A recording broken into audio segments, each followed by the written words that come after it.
자, 4.15 총선 대담 시작하겠습니다. 후보에겐 세부적인 질문지를 주지 않고 큰 주제만 고지했다는 점 다시 한번 말씀드리고요. 재선에 도전하는 후보죠. 위성건 후보 뉴스룸에 초청했습니다. 안녕하십니까? 예, 안녕하세요. 그리고 오늘 질문을 함께할 최승민 기자도 나왔습니다. 안녕하세요. 안녕하세요. 자, 그럼 시작해 볼까요? 모든 후보들에게 똑같이 드리는 질문입니다. 왜 출마하십니까? 시민 여러분, 시민을 대신해서 4년 동안 의정활동을 할 수 있게끔 기회를 주신 데 대해서 다시 한번 감사드립니다. 기대에 어긋나지 않게 해서 지난 4년 동안 쉼없이 뛰었습니다. 지구 10바퀴를 돌 만큼 뛰었는데요. 금기원래 월요일부터 금요일까지는 지역에서 국회에서 활동을 하고 주말에는 지역에서 활동을 했습니다. 그동안 시민의 소통을 통해서 서귀포를 알게 됐고 서귀포의 이야기를 듣게 되었습니다. 서귀포의 새로운 미래, 새로운 비전을 만들기 위해서 이번에 출마했습니다. 부족하지만 열심히 해보겠습니다. 네, 지구 10바퀴면 마일리지 많이 쌓이셨겠습니다. 예, 그렇죠. 네. 자, 그럼 본격적으로 시작해 보겠습니다. 최근 정치 이슈부터 한번 들어가 보겠습니다. 최 기자. 예. 지금 후보께서는 국회 예결위원 신분이시기도 한데요. 요즘 그 이 경제 상황에 대해서는 어떻게 생각하고 계십니까? 매우 어려운 상황입니다. 코로나19로 사실은 경기가 모던텀이 되어서 경기가 살아나는 게 아니냐 이렇게 되어졌는데 전체적으로 경기가 하강하게 되었고 저는 이제 걱정하는 게 경제가 이게 늪으로 빠지면 안 되는데 그래서 빨리 확장적 재정 정책을 통해서 2차 추경을 통해서라도 빨리 경기를 증작시켜야 된다고 생각하고 있습니다. 이 모두 이제 코로나 때문이라고 보시는 거, 그 현 정부의 경제 정책에 문제가 있다는 시각도 있는데 거기에 대해서는 어떻게 생각하고 계십니까? 예, 물론 비판에 대해서 맞다고 일부 수용 가능하다고 보아집니다. 최저임금 인상에 대해서 속도의 문제 그리고 52시간 적용의 문제에 있어서 그런 것들이 경기 전체를 어렵게 만들긴 했지만 그럼에도 불구하고 소득주 성장이라는 새로운 성장의 모던텀이 필요한 겁니다. 왜냐하면 이제 기업에 돈은 쌓이고 가게에는 소득이 없는 상태로는 더 이상 지속 가능한 대한민국을 만들기 어렵다라는 판단에서 그러한 정책을 추진하고 있고 그것이 일부 경기를 어렵게 만든 측면이 있다고 생각합니다. 예. 이 그 가계에 이제 돈이 좀 쌓이게 하기 위해서 이 어려운 위기를 극복하기 위해서 그 재난 기본소득을 도입하자는 주장이 계속 나오고 있습니다.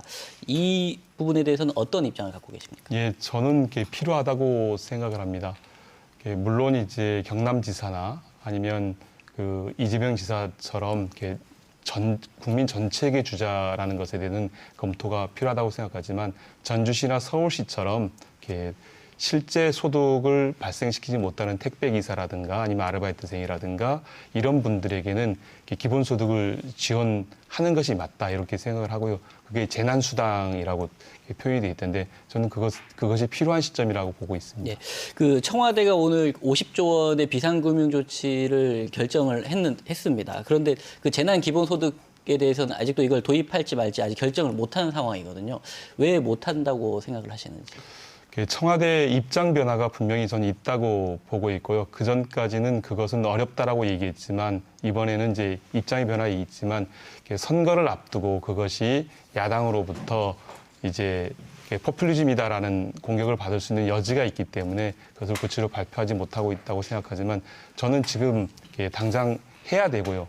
그리고 총선이 끝난 이후에 국회를 열어서 그 예산을 승인하는 게 맞다고 생각을 합니다. 네, 알겠습니다.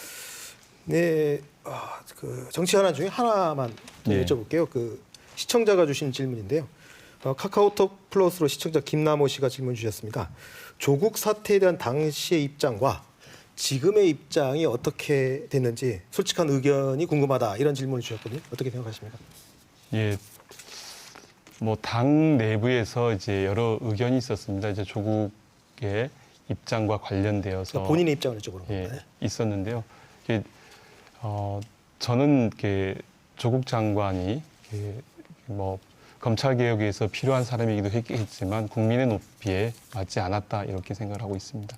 그렇죠. 아무래도 법률적으로 위반되느냐의 문제는 다른 차원의 문제지만 예. 어쨌든 아빠 찬스, 엄마 찬스라고 하는 것이 사회 지도층에서 나타난 것 때문에 많은 국민들이 아마 실망을 하고 했었던 것 같은데 그게 지금 최근에 논의되고 있는 그 연합정당 있지 않습니까? 예. 그 연합정당으로 논의를 시작했지만 사실은 지금 위성정당으로 좀 가고 있거든요, 현실적으로. 예. 이것 때문에 오늘 뭐 정치개혁연합에서는 촛불 정신, 노무현, 김대중 정신을 위배한 거다라고 지금 얘기를 하고 있습니다. 그러니까 조국 문제와 이 위성정당으로 결국은 민주당도 빨려 들어가는 게 그 민주당이 본인의 정신을 원래의 정신을 위배하고 있다는 비판이 되게 따갑거든요. 어떻게 반론하시겠습니까? 저희가 선거법 협상에 임할 때는 소수 정당을 배려하고 다당제 구도를 만드는 것이 과제라고 판단해서 했지만 미래통합당에서 이제 꼼수를 나타냄으로써 거대 정당의 기득권을 유지하게 되는 상황 안에서는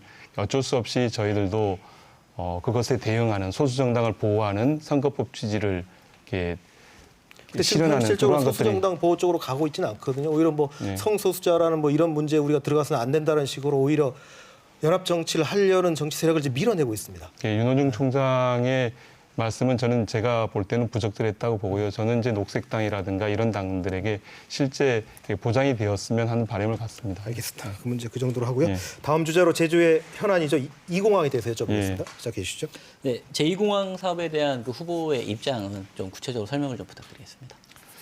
예, 저는 이제 공항 인프라가 필요하다고 이렇게 생각을 합니다. 그런 측면에서 제2공항이 필요한 시설이긴 하지만은 여전히 도민들께서 그 시설에 대한 의혹을 제기하고 있고 문제제기를 제기하고 있는데 그 문제제기에 대해서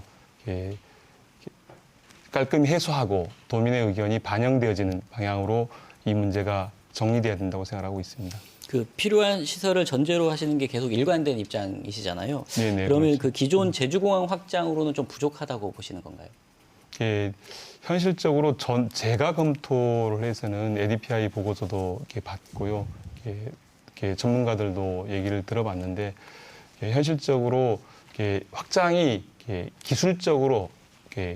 기술적으로는 가능하다고 얘기하지만 그것은 완벽한 조건이 갖췄을 때 가능한 것으로 그렇게 판단하고 있습니다. 그러면 앞으로는 이제 그런 조건이 갖춰지기 전까지는 그 제2공항이 대안이 될 수밖에 없다 이런 입장이신 거죠? 예, 어떻든 간에 이제 그 제주도의회에서 갈등 관리에 대한 논의를 진행하고 있고요. 그 결과들을 지켜보고 그 과정 안에서 의견들을 더 살펴보겠습니다. 예. 그러면 그 제2공항 같은 경우에 기본 계획을 지금 수립하는 거의 마지막 단계인데 그 용역에 따르면 국내선 50%만 사용하는 그 보조공항의 개념으로 지금 나오고 있습니다. 이 일본에서는 이런 보조공항들이 실패한 사례가 나타나고 있거든요. 혹시 제2공항은 성공이 가능하다고 보십니까? 저는 실제로 가능하다고 보고 있습니다. 왜냐하면 3천만 명만 해도 나누면 1,500만 명씩 이게 공항에 갖춰지면 1,500명 정도의 규모 되어지면 적지 않은 되지 않는 그러한 공항 운영이 가능하다고 저는 생각하고 있습니다. 그러면 지금 기존 제주공항도 3,200만 명을 연간 수용을 하고 있거든요. 네. 사실 지금이랑 같은 정도 수용이라면 굳이 또 제2공항을 지을 필요가 있을까요? 이게 지금보다 수용력이 좀 더 늘어날 것이다라고 판단하고 지금 기개발되어진 여러 가지 사회 인프라들이 이제 뭐 호텔이라든가 이러한 것들이 늘어나 있는 상황이기 때문에 늘어날 것이라고 보고 있는 거죠. 그래서 그런 측면에서 본다라면 일부 보완이 필요하기 때문에 전 필요하다 이렇게 생각합니다. 그렇다면 이 제2공항 때문에 양쪽 모두 그 기존 제주공항이나 제2공항으로 인해서 그 양쪽 모두가 또 적자 운영될 수 있다 이런 그 의견도 있거든요. 여기에 대해서는 어떻게 생각하십니까? 현실적으로 제가 볼 때는 적자는 일어나지 않을 거라고 보고 있습니다. 또 후보님 말씀대로 양쪽이 다 운영이 잘 되고 관광객이 더 많이 들어온다면 또 제주의 이 하수라든지 쓰레기, 환경 수용력 문제가 또 대두가 될 수 있거든요. 그 제주의 환경 수용력이 감당할 수 있다고 보십니까? 예, 그게 이제 제일 고민인 것 같고 도민 합의가 안 되어지는 상황이라고 생각을 합니다.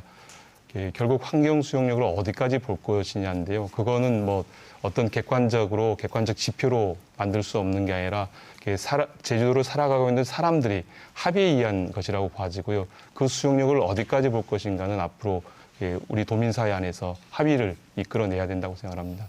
알겠습니다. 그러면은 그 제2공항 같은 경우에 2015년 말에 입지 선정 발표를 했고 2016년 예탈을 거쳐서 지금 사업이 진행되고 있는데요. 그 찬반 갈등이 계속 4년 넘게 지금 이어지고 있습니다. 그 후보님 지역구의 최대 현안인데 현역 국회의원으로서 후보님께서는 그동안 어떤 일을 하셨는지 궁금합니다. 예, 관련해서 이렇게 반대 단체도 만나서 얘기를 들었고요. 또 지역에서 현안들을 들었고, 또 당정청 회의를 통해서 입장도 정리를 했고, 당정청 회의에서는 이제 제주도지사가 도민들의 의견을 이렇게 수렴해 오면 그걸 정부 정책에 반영하겠다까지도 이렇게 받아냈거든요. 이제 그런 이렇게 활동들을 해왔고, 지금에 있어서 이 갈등 문제를 정치인이 나서서 찬성해야 된다, 반대한다 이렇게 되어지면 이 갈등은 사실은 갈등의 소용돌이는 더 커진다고 보고 있습니다. 그래서 이렇게 도민들의 의사를 존중하는 방향으로 일을 해야 되는 게 아니냐 이렇게 생각하고 있습니다. 예, 그 말씀 잘 들었는데요. 그런데 후보께서는 어쨌든 그 제2공항 시설에 대해서는 좀 필요한 시설이라는 걸 전제를 하고 계세요. 그래서 만약 이거 필요한 시설을 계속 전제를 한다고 한다면 그 갈등을 풀기가 쉽지 않아 보이는데 어떻게 생각하십니까?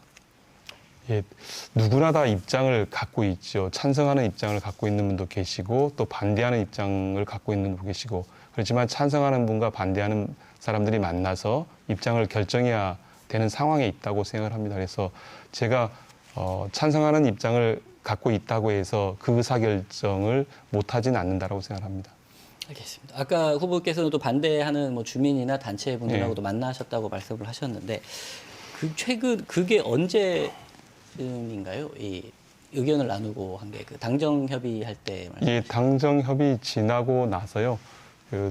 그 지나고 나서까지 이렇게 만나서 얘기를 들었고요. 또 지난번 국회에서 이렇게 예산 심의를 하는 과정에서도 이렇게 만났습니다. 이제 공군 기지 예산 삭감을 요청을 해서 제가 예결위원으로서 이제 공군기지 예산을 삭감을 했고요. 또한 부대 의견과 관련되어서 시민사회단체 의견들을 예결위에 이렇게 반영할 수 있게끔 노력을 했습니다.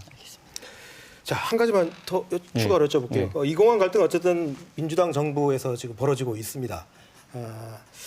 대통령께서는 직접 이 문제에 대해서 도민이 어떤 결정을 하더라도 도민의 뜻에 따르겠다고 이미 지침 어떤 기준을 말씀하셨거든요. 네네. 그러면 사실 주무부처 장관인 국토부 장관을 지역구 의원이지 않습니까? 다른 의원하고 또 다른 게 네. 최소한도 국토부 장관을 만나서 담판을 지어서 자 도민들의 의견을 뜻을 모을게 받을 수 있어?라는 의사를 정확히 전달하신 적 있습니까? 그 의사가 사실은 이제 그 당정청에 관한 이야기입니다. 그 대통령 발언 이전이죠. 그 이전에 이제 국토부 장관, 정책위 의장 그리고 강창일 의원, 오영훈 의원 저 이렇게 모여서 합의를 한 결과가 그날 강력하게 밀어붙여서 이제 도민의 뜻을 받아라 이렇게 그렇죠. 했는데 국토부에서는 그러면 누가 도민을 대표하느냐. 예. 그래서 제주도다. 그럼 제주도가 의견을 가지고 오면 국토부는 받겠다. 이렇게 제주도 입장을 입장이 정리하죠. 뭐 바뀐 게 없죠. 어쨌든 그 후에 대통령 발언이 예. 있었고 그러면 그 대통령 발언에 대해서는 국토부 장관이 대통령이 말씀하셨는데 국토부장이 따라야 되는 거 아닙니까? 네. 제주도를 지금 이끌고 있는 것은 원희룡 지사고요. 원희룡 지사의 입장 또한 매우 중요한 입장이죠. 정치적으로. 그래서 도정의 책임을 물을 게 아니라 도정이 그렇다면 국회의원 세 분이 전부 민주당 국회의원들 아닙니까? 민주당 의원들이 그럼 좋다.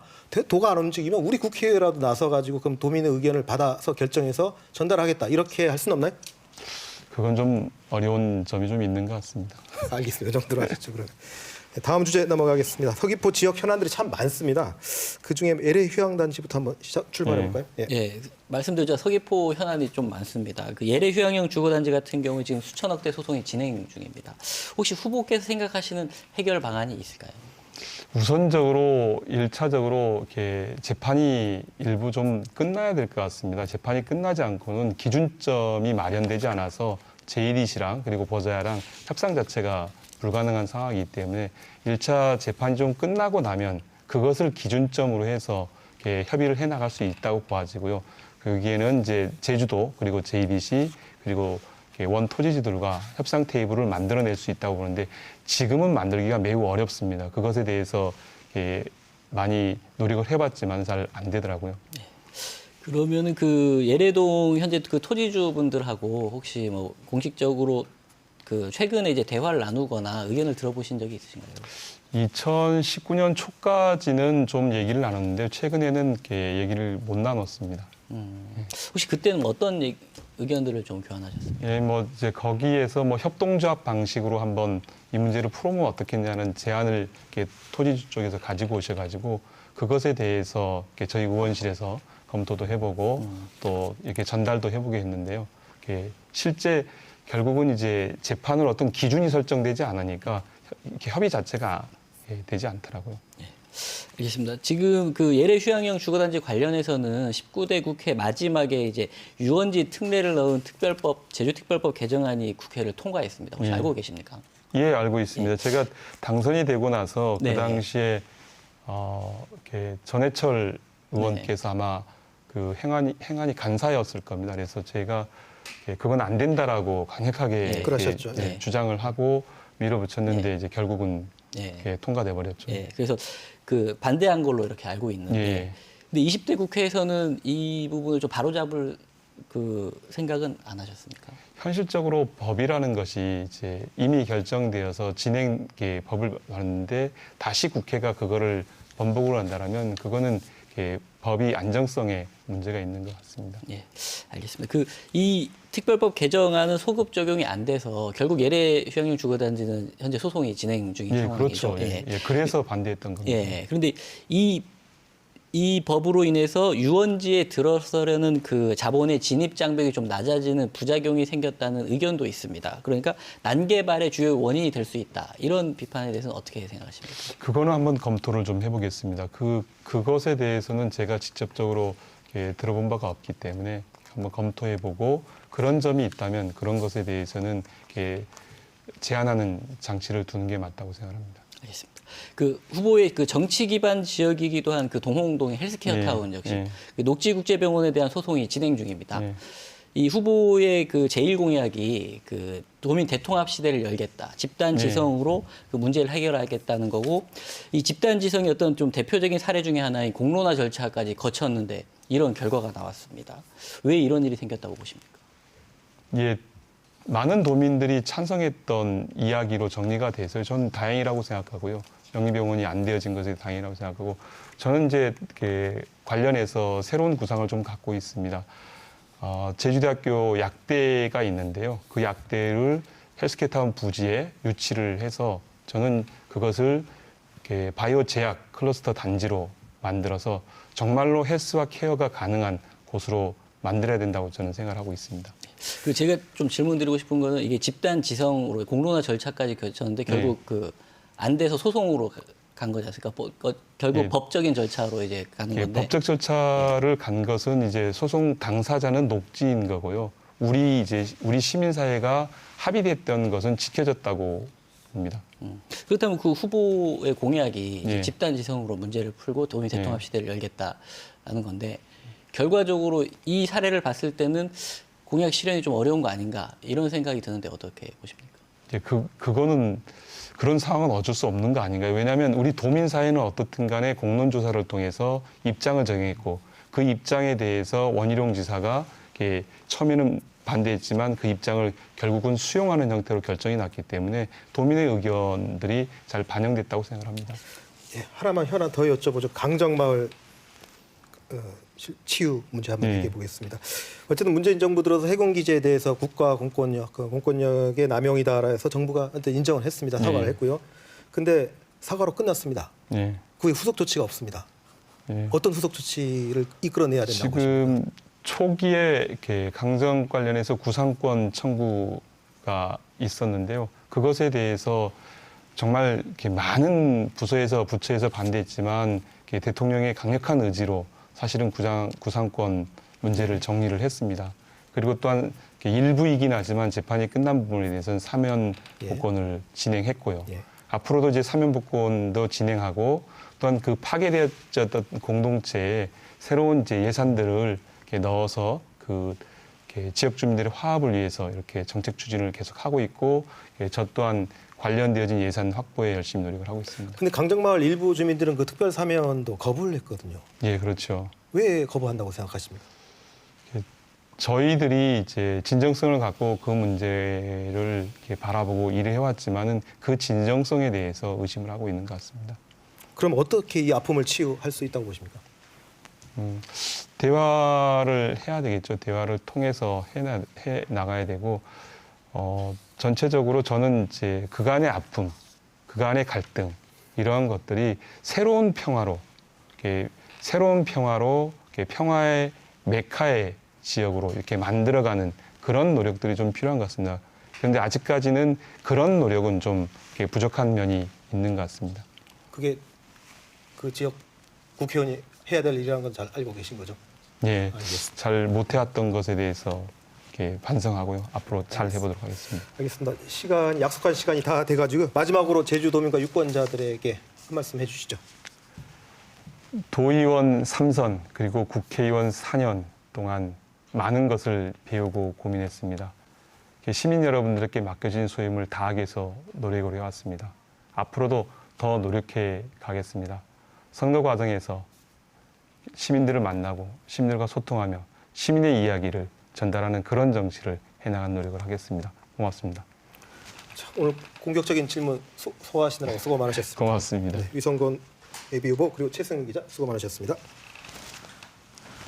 자, 다음 주에는 월요일 제주시가 무소속 박희수 예비후보와 대담 이어가겠습니다.